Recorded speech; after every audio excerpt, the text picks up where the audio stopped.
А в это время на районе, на гидрофойле, есть только люди, у которых проблемы с началами. Потому что, в принципе, здесь у нас нет вообще ни одной разумной причины идти в гидрофойль.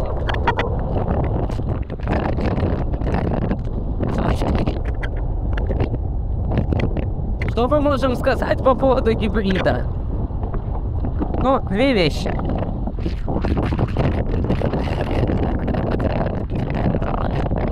Гибрид радикально хорошо сбрасывает тягу. Очень стабильный кайт. Действительно хорошо. Чудес не бывает. Когда уже раздуло за десятку, возможности будут очень сильно зависеть от самого райдера. Я бы сказал так, что не на парафойле я бы поехал бы, наверное, на девяточке сейчас, с твинтипом. Вот. Но наша сегодняшняя цель — это испытать неизведанные ощущения. Просто что-то, что заставит прозреть. А тут, поверьте, прозреешь. Вот. К сожалению, на данном этапе ни одного больше душевно больного. А нет, вот один есть. Гидрофойлов нет. Поэтому не могу сказать, что там люди испытывают. По-моему, там что-то вроде семерки баллона. Итак, сегодня мы испытываем FlySurfer Gibrid 7,5 в условиях сильного ветра. У нас дуло примерно от 8 в начале сессии до 11 в конце сессии. Что можно сказать? Первое, что бросается в глаза, что кайт хорошо глотает порывы. При этом порывы достаточно увесисто чувствуются на планке, но они не бьют в планку, а просто ощущается увеличение нагрузки, которое можно сбросить в ноль, отведя планку от себя. Также, что отличает гибрид от однослойных кайтов, то, что у него полностью рабочий depower и ход планки. То есть можно как немного добавить, притянув планку, так и радикально сбросить, отведя ее от себя. И depower работает, то есть кайт летает при полностью затянутой веревке depower. Что касается ветрового диапазона, то хорошим ориентиром для обычного катальщика будет табличка на флаевском сайте. Светлым цветом показан возможный ветровой диапазон. По низу все кайты висят примерно в одинаковый ветер, 2,5, они очень легкие. А вот как вы будете ехать, это уж зависит от вашего навыка. Что совершенно точно верно и для верхнего диапазона этого кайта.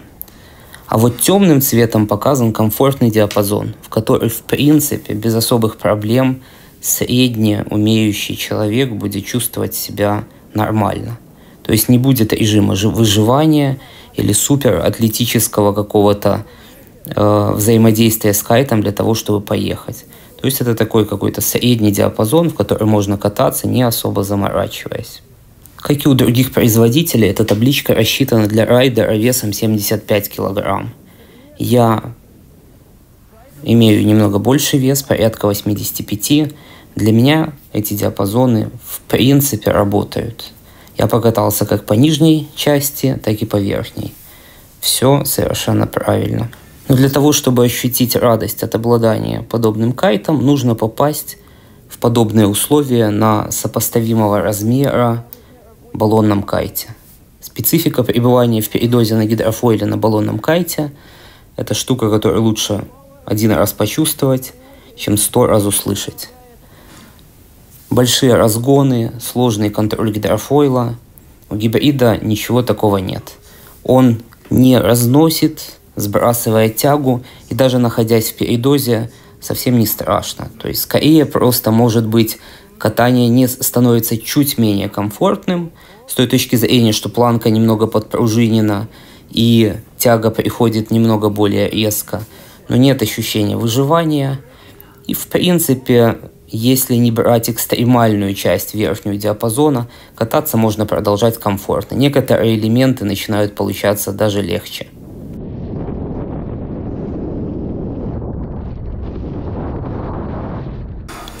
Гибрид обладает своими конструктивными особенностями, которые работают интересно в случае сильного ветра. По большому счету он состоит из двух частей. Это такого клапанного парафойла в передней трети и однослойного кайта в двух третях сзади. И чтобы понять, чем это хорошо, нужно вспомнить, как работает кайт, когда мы отводим планку от себя. Когда мы отводим планку от себя, кайт вылетает в край окна.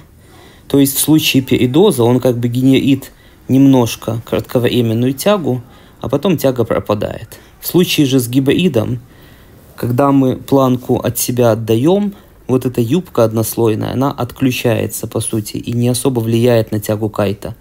И мы как бы получаем вот этот рывок или ускорение на рывке, на порыве, только от 1/3 кайта. То есть, по сути, вот этот негативный эффект какого-то дополнительного разгона на гидрофойле, который чувствуется в случае передоза, здесь практически нивелирован. И таким образом мы себя начинаем ощущать гораздо комфортнее по всему диапазону работы кайта. Хотя он и не то, чтобы прямо сглаживает что-то, все ощущается на планке. Плюс с увеличением скорости ветра кайт начинает летать немного агрессивнее. Наверное, в этом конкретном эксперименте мне не стоило полностью вытягивать триммер, потому что кайт достаточно хорошо сбрасывает тягу и на полностью отпущенном триммере. При этом, если триммер затянуть полностью и продолжать кататься до верхней точки ветрового диапазона кайта, кайт может стать чуть более чувствительным к порывам. То есть кайт уже и так работает в достаточно таких экстремальных углах, и в случае, если придет порыв, мы бросим планку и поедем на кайт, он может стать менее стабильным. Где-то здесь на горизонте появился парень с баллонным кайтом, у которого, наверное, похожий на мой уровень катания, то есть он ездит туда-сюда, но в силу специфики, которая есть, это наличие мелей, за которое время от времени цепляешься, и достаточно сильно порывистого сильного ветра, катание для него не сложилось. Фокус в том, что произошел как раз тот самый эффект. Он делает мах, и мах либо недостаточный, чтобы поднять его на доску, либо начинает сильно разгонять. Он не мог контролировать вылет по гидрофойлу по ноге и падал, либо цеплялся мель, либо просто пугался и тоже падал.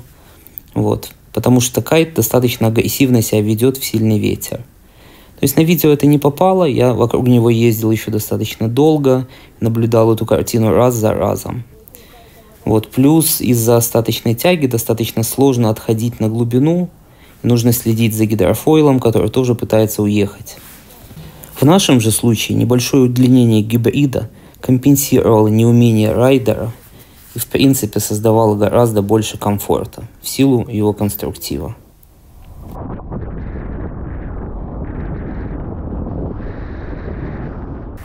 Как-то я попробовал ездить с однослойником Пик 5 и понимаю, что гибрид является совершенно таким самобытным продуктом. Его бессмысленно сравнивать с клапанными парафойлами, даже похожей формы, так и с однослойниками.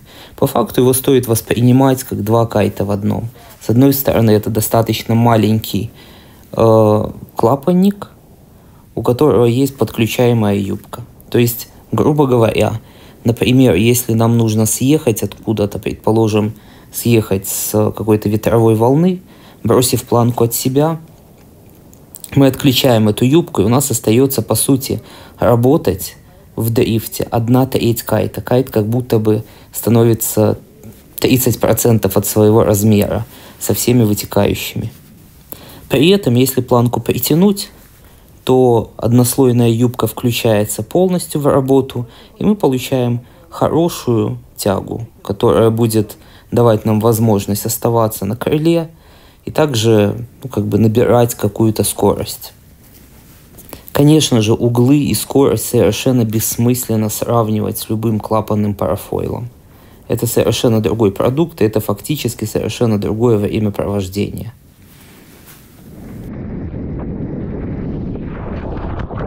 О, вот это пацан дает.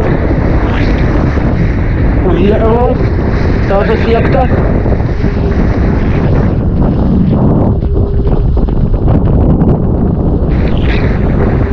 Наш парень тоже психопат. Неожиданно легко и весело в сильный ветер оказалось сливаться с вот этим ветровым свеллом. То есть мы разгоняемся, немного переводим кайт и начинаем ехать на этой волнишке, если она оказалась под вами. Если скорость становится некомфортной, нужно просто уйти немного в зарезку, и волна уйдет. Это ощущается очень безопасно и очень весело. Время от времени, если этим увлечься, то происходит автоматический разворот в тейсайд. Но бояться сильно не стоит, потому что кайт, как я уже говорил, не разгоняет. И нужно просто стабилизироваться, немного перевести его в другую сторону и перейти в обычную стойку.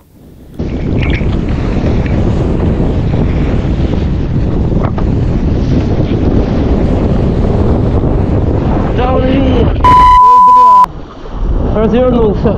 Фак. Что делать? Едем.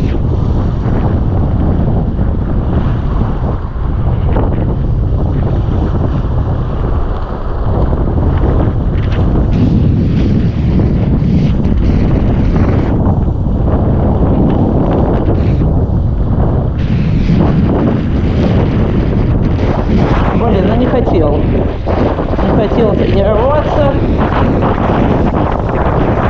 А в итоге кайт сам тренирует.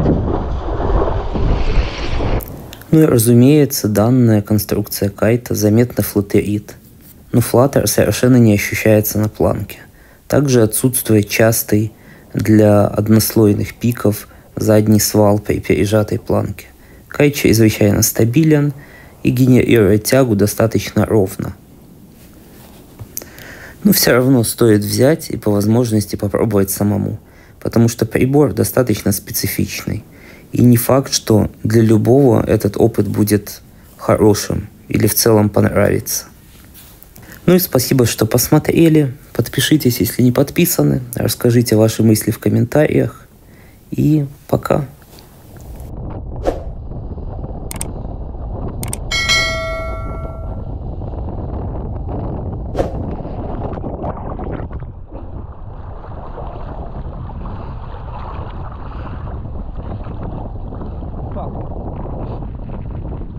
Типичная ситуация. Сыпанули песочка.